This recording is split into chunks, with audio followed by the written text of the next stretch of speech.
Hello everyone. Welcome to another episode of the Granby Journal and Herbs Table. Today I want to make bread. Pretty common thing for most of us to do, but this is a little bit different in that this is no-knead bread, so you don't have to mess around with it very much at all.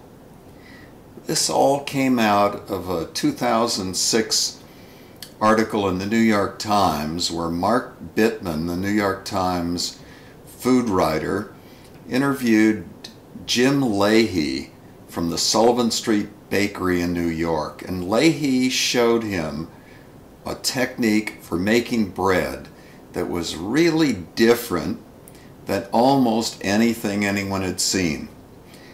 I've been using this recipe ever since it was published in the New York Times. I think it makes a fantastic loaf of bread, and as a matter of fact, it couldn't be much easier.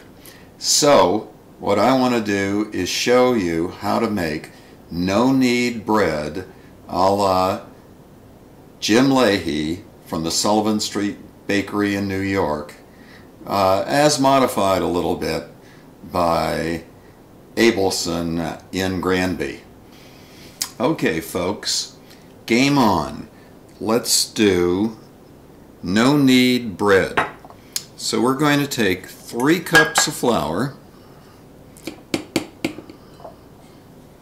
1,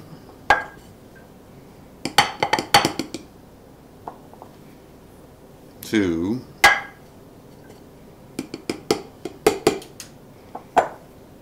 3. Be nicer if I had a bigger bowl that was clear, but I don't. We'll add to that 1 1/4 teaspoon of salt and 1/4 teaspoon of yeast. Let's mix that up a little bit. And this is just all-purpose flour. You can pretty much use anything you want, but all-purpose baking flour. And to this, I'm going to add 1 1/2 cups of water with a couple of drops of red wine vinegar in it. Just a couple. So really about 1/4 teaspoon. And there we go. So just a little splash. Let's add that.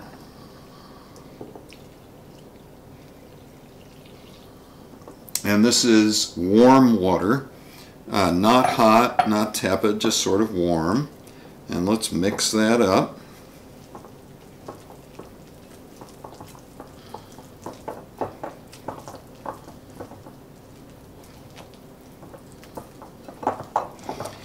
And you could do this, of course, with a spoon or a spatula, or could be a wooden spoon, it could be plastic, it could be whatever you like.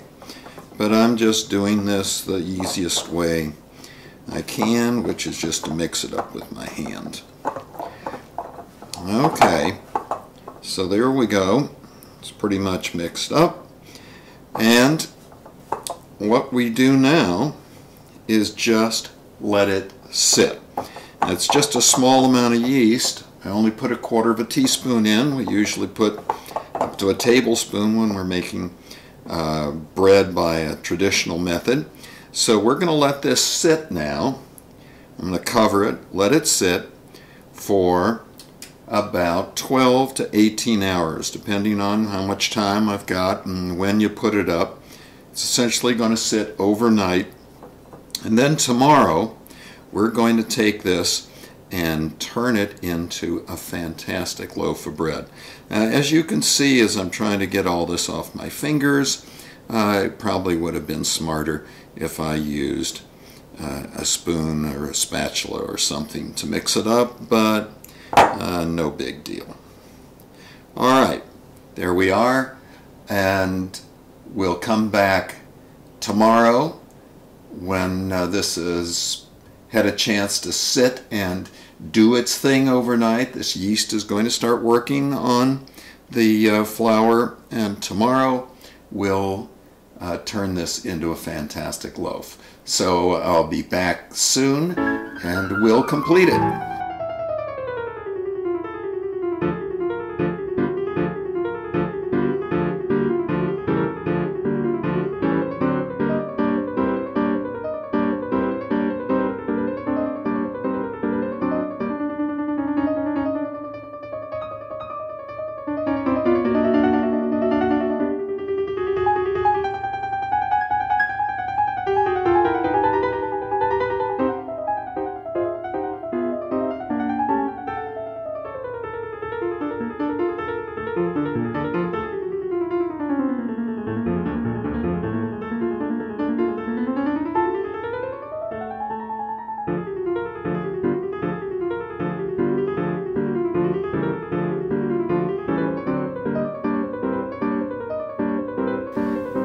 Okay, good morning everyone. Welcome back to Herb's Table.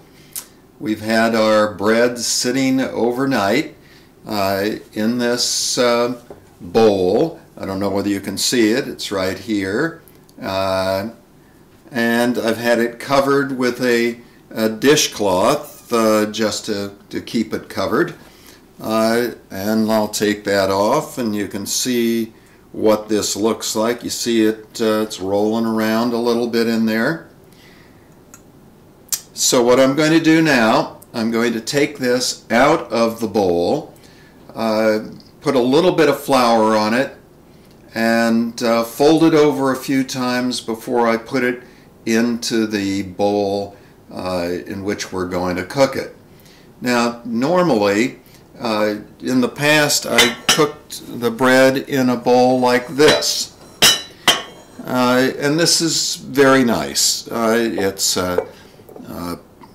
pottery, you can heat it up hot, it's got a top, all those things are important. The problem with this one, and the reason I'm not going to use it today, even though it's just the right size, is there's a lip on this pot, and so when the bread cooks I have a hard time getting it out, and I sort of have to chew the bread up to get it out, and it's not going to look pretty. So I'm not going to use this, but otherwise that's an ideal size. What we really need is a pot like this, or a cast iron pot with a lid that's going to be able to go into the oven. So we're not going to use it, so let's push it out of the way. Alright, here we are with our dough. Let me put some flour on the counter here a little bit.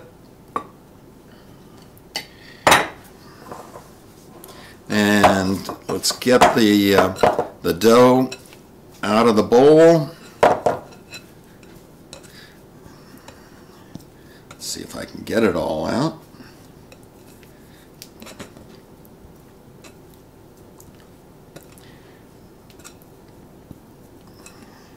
Wants to stick a little bit, but hey, that's the way it goes.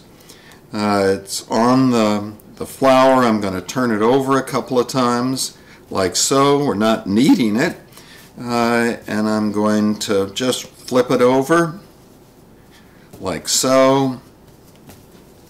Flip it a couple of times.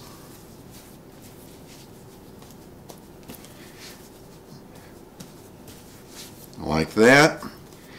And now I'm going to get our pot out of the oven. So I've taken a Dutch oven, I've put it into the stove at 500 degrees with the lid on. This is key. Get the pot really hot. Have it ready to go. What I'm going to do is go and get the pot, put it here on the counter, throw the dough in. I hope not burn myself in the process, and then we're going back in the oven for 30 minutes with the top on, and after that we'll take the top off for another 15 or 20 minutes. So, alright, here we go for the business end of things. Let me get some gloves so I can get this thing out and not, I hope, burn myself up. Here's the pot. Okay, now we're going to take and throw the dough in. Voila! And now the top goes back on. The pot goes back in the oven. Now this is way too big a pot. It would be much better with the other one, but I wouldn't be able to get the dough out. I wouldn't be able to get the bread out, rather, very easily. So in the dough goes into the oven. I'm going to set the timer for 30 minutes. Then I'm going to take the lid off.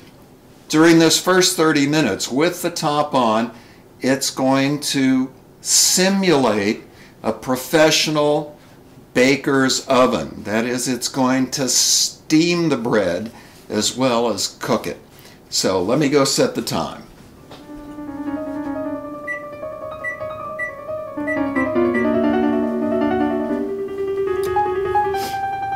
Okay, we are cooking. So 30 minutes and I'll be back to show you what's next.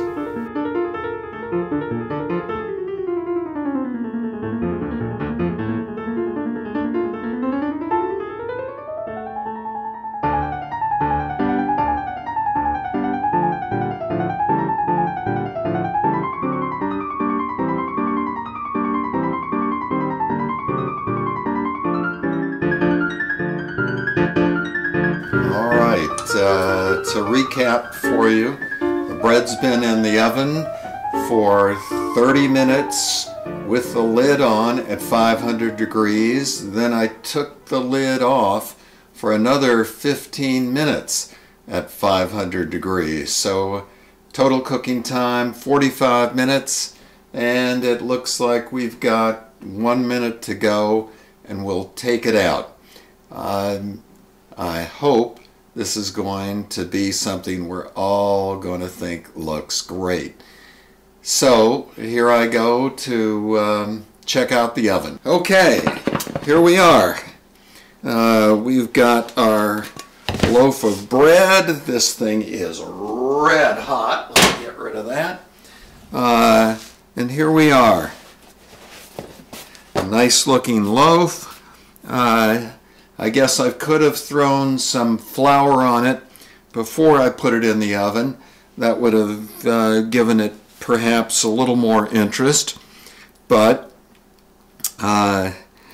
you wouldn't normally cut into bread when it first comes out of the oven. It's just got to sit and it's got to cool off, and this thing is very hot, having been in a 500 degree oven, but we're going to cut it anyway to see what it looks like. So let me get something on here and give it a go. Ooh, that's a nice crust. And it's just steaming. So let me get another one of these on and let's see how that looks. Can you see that? Looks beautiful inside. Lots of lovely air pockets. It's steaming like crazy. It's got a wonderful crusty exterior, and I think it's going to be delicious. So this is really easy to make. This is no-knead bread. We'll post exactly the directions here in just a bit. But you've got to give this one a try. It's going to taste terrific. So thanks again for tuning in to another episode of the Granby Journal and Herb's Table. See y'all soon. Bye-bye.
I wonder if they'd like it better if I put a little cinnamon and allspice on the pumpkin.